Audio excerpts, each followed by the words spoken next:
Hello, everyone. Welcome to class today. I am so excited to share this class with you. This is the third in our series on fun yoga props, and today we are using sandbags, which these are a slightly lesser known yoga prop. They're one of my favorites. I'm so excited to share them with you. If you have your sandbags, go ahead and grab them. We're going to get started in butterfly pose. So this is going to be a yin class. Sandbags, in my opinion, in my experience, are best when you're going to be holding a pose for a good long while. So as you can see, I've placed the sandbags on my thighs. And basically what this does is this helps ground down my hips and my thighs. I don't know if you've ever been in butterfly pose and just kind of felt like if you weren't careful, your legs could literally fly off the mat. Sandbags help that problem. Sandbags, because they are filled usually with sand or dried beans or rice, they have a very grounding, kind of earthy nature to them. So inherently, they help us, not just through their weight, but also through their contents, help ground us into not just the here and now, but also onto the earth plane. It's so easy in yoga to get so excited into what we're doing and thinking and experiencing and what we're seeing in meditation that we kind of fly off of the earth plane, and we don't want to do that. And so sandbags are a great way to both ground us energetically, but they also help us stretch out our muscles physically. So in this case, the sandbags are helping your legs in butterfly gently open up a little bit more, which is sometimes hard to do if you don't have that additional resistance apart from gravity when you're in a pose like butterfly, where you are chiefly relying on gravity to open up your legs as we're doing this here in a yin posture. So just take a couple more deep breaths. We're going to be in each pose with the sandbags for about 2 minutes each. And as we go further along, I'm going to start talking a little less and you can just zone out and enjoy the feel of having these sandbags working with, allowing them to stretch your muscles in one direction or the other. Just a couple more breaths here in butterfly. Still breathing nice and deep. And then press yourself up out of butterfly. Set your sandbags onto one leg. You can either keep your feet in butterfly or you can come into a cross leg. Doesn't matter what, but either way, bring your sandbags to your right hip, your right inner thigh. And then we're just going to go into a side bend to the left. And you might hear teachers in yoga classes with side bends tell you to anchor down with your opposite hip. Sandbags help you to actually physically do that and to understand what that feeling is. So with your sandbags here, it's pressing your right hip into the mat, and as you stretch to the left, you're opening through your entire left outer body, kind of the edge of your body, to really expand through your muscles and create space. Come on back to center, and we're just going to take both sandbags, cross them over to the left kind of inner thigh hip area. And same thing, we're going to bend over to the right. The sandbags are going to allow that left hip to really root down. And then from there, we can lift up and stretch over. And like I said, it helps us create so much more space when we don't have to worry about pressing into the mat with a joint. In this case, with our hips. The sandbags sort of do that work for us, which allows us to open up parts of our body in ways maybe we wouldn't be able to do in a normal practice. Come on back to center. Move the sandbags just off to the mat for a moment. Swivel your hips around, and we're going to come to lie down on our backs. We're going to come into one of my favorite poses, which is going to be half happy baby. Now, I'm placing one sandbag on my left leg, which is extended. So you want it kind of up by your hips, by your pelvis area, and then hug your right knee into your chest. Now, just like in Happy Baby, you can hold either behind the right thigh, on the right calf, or like I am, grabbing the outside of the right foot, pulling the right knee towards your shoulder. And again, in poses like this, where we're stretching sort of diagonally across the body, the sandbags allow us to feel anchored. in a pose like happy baby or half happy baby, again, it can almost feel like your rear end is going to just fly off the mat. At least that's how I feel sometimes. It takes a good amount of strength in my core and my low back to keep my tailbone grounded onto the mat. With the sandbags do that work for me so I can focus on opening up, not just diagonally from my left hip here, in this case, to your right shoulder, but also allows you to really focus on pulling your right foot towards the mat. Just a couple more breaths here. Half happy baby is one of my favorites. If full happy baby is sort of inaccessible to you, half happy baby is a great kind of starter pose, and in a way you can also get deeper into the psoas muscles, even if you can't do full happy baby. Half happy baby is just fantastic. And if you need to adjust your grip at all, do so.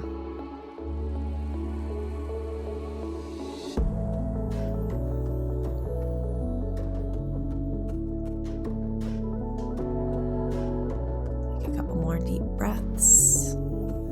Maybe see if you can reach and stretch your knee a little bit closer to the floor. And then go ahead and bend the right knee back into your chest and let the right leg go long. And we'll just switch the sandbags to the other side. So I like to start with one and then see how I'm feeling. And if I want a little bit more pressure or a little more resistance, then I add the second one. So bring one of the sandbags to your hip. You might need to kind of adjust where it is, whether it's on your thigh or your hip or kind of your low belly.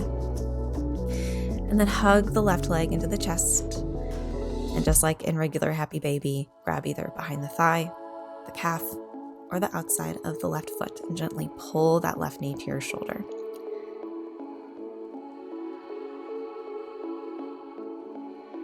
Now, there aren't many substitutions for sandbags in our class with blocks and our class with the strap. We talked about some substitutions, but sandbags are a little harder to find substitutions for. However, they are very easy to make yourself if you don't want to buy them. You just need a sturdy fabric and something to fill them with. And my sandbags are filled with sand, but like I mentioned earlier, you can fill them with dried beans, you can fill them with rice, anything that's going to kind of give you that same maneuverability and weight. And again, like I mentioned, if you ever want to add a second sandbag on top of the first one, by all means do so. The sandbags are really fantastic for flexibility, both in their own workability and also in encouraging your own flexibility. So maybe close your eyes here. Allow yourself to zone out. Take a couple deep breaths.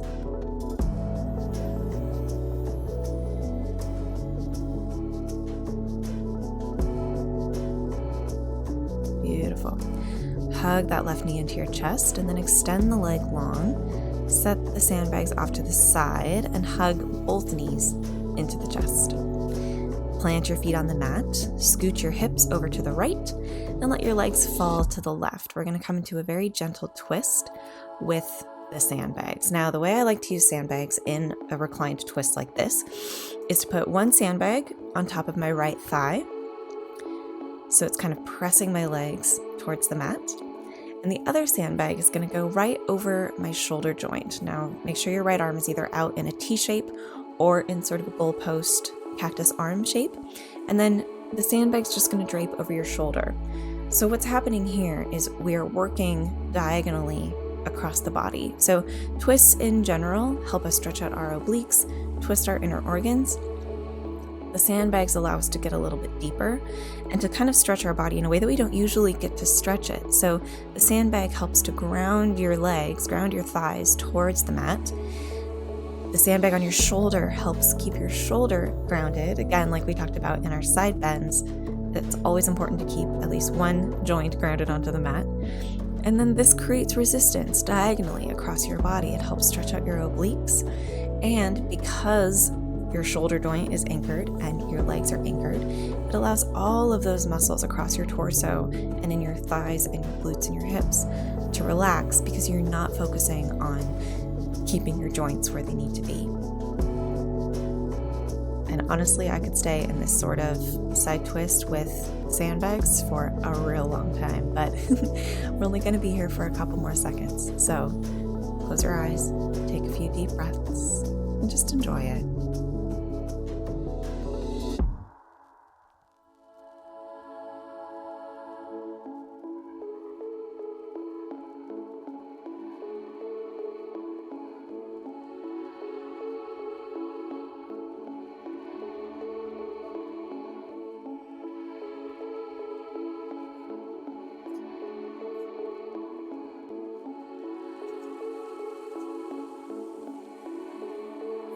Go ahead and take one last deep breath in, and very gently, very carefully, remove the sandbags off to the side of the mat.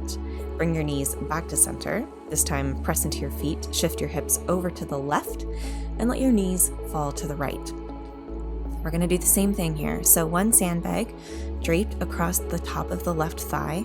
I like to keep them closer to my stronger joints. So when I have a sandbag on my thigh like this, I like to keep it a little closer to my hip and further away from my knee. Your knee joint doesn't really want to go side to side. That's not really what it's made for. Whereas your hip joint can move in 360 degrees, essentially. So sandbag a little bit closer to your hip than to your knee on your thigh. And then the other sandbag will go onto your left shoulder, just kind of draping over it, anchoring you down into the mat. And again, close your eyes, relax into this. I'm not going to talk for this one as much. So listen to the music and let yourself relax.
Go ahead and take your last breath here in this twist, and then very gently remove the sandbags off to the side. And we're going to come into our last pose, which is a long-held shavasana. And we're going to do this shavasana with the sandbags. This is such a wonderful addition to a shavasana. If you have any other props you like to use in your shavasana, whether that's a bolster or an eye pillow, what have you, by all means, bring them in. You have two different options here with your sandbags. The first one is you can put a sandbag or two right across your hips. This is going to anchor your hips again into the mat. This will also help release a little bit of stress and tension in your low back. I find often that my low back can be a little pained in shavasana, and having the sandbags on my hips is such a great way to kind of release some of that tension and allow the muscles to relax. Another option is, as you can see me kind of struggling with on the video here, you can put the sandbags on top of your hands, especially now in this texting, iPhone, smartphone culture. We kind of end up making fists and claws a lot with our hands. We're closing and bending our hand joints a lot. A lot of us who type for a living struggle with carpal tunnel and other hand injuries like that. The sandbags, you can just put them palms facing up, and then you just put the sandbag right on top of your hand. Now this can be a little intense because it's getting into all of those itty bitty teeny tiny muscles in your hands and your fingers. So, go to your own limit here. If you have the sandbags on one hand and it's a little much, switch it to the other hand, and then just put your sandbags over your hips and relax into your Shavasana like that. Choose your own adventure. But either way, you're in Shavasana now. So close your eyes, relax, and just focus on your breath until I call you out of it in a couple of minutes.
Take your last deep breath in, and just like you would with any other Shavasana, begin to wiggle your fingers and your toes.